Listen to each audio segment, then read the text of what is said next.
2019 সনে আওয়ামী লীগ ফ্যাসিস্ট সরকার ভারতের একটা এজেন্ডা বাস্তবায়ন করছে যে বাংলাদেশ থেকে পাথর তোলা যাবে না। আমরা মনে করি পরিবেশের নামে আজকে পাথর উত্তোলনের বন্ধ যে করছে, এটা আসলে পরিবেশ কিছু না। এগুলোর মূল হলো ভারতকে খুশি করা এবং আমাদের মুদ্রা বিদেশে পাচার করা।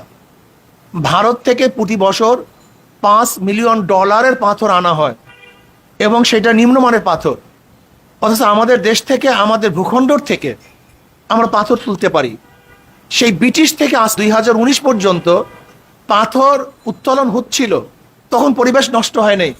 হঠাৎ করে 2019 সনে সব পরিবেশ নষ্ট হয়ে গেছে, এটা মানা যায় না।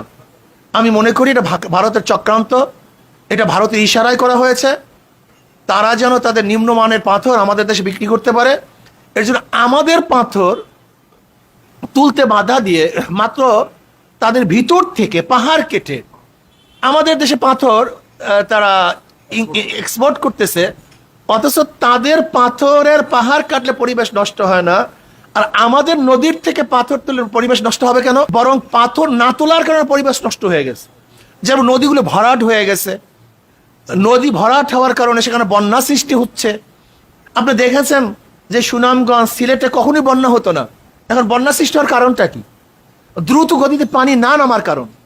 আর পানি নামবে কিভাবে? যেহেতু পাথর ভরে গেছে আর উত্তোলন করতে বাধা দেওয়া হয়েছে। আমি মনে করি আমাদের দেশকে ডুবিয়ে মারার একটা চক্রান্ত চলতেছে।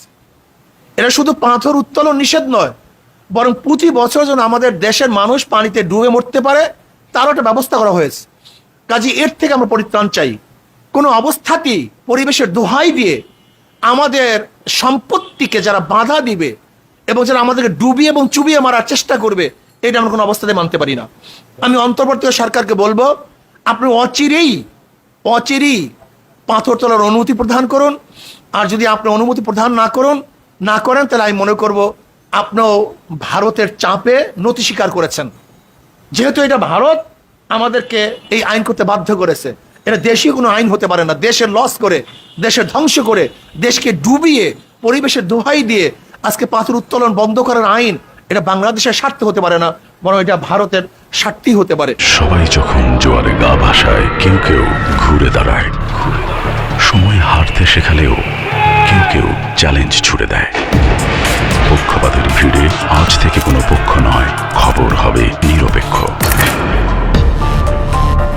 বানোয়ার তথ্যবাদ, খবর হবে নিখাদ। ভেঙে গুজবের শিখ, খবর হবে নির্ভীক। খবরের কাগজ, নিখাদ, নির্ভীক, নিরপেক্ষ।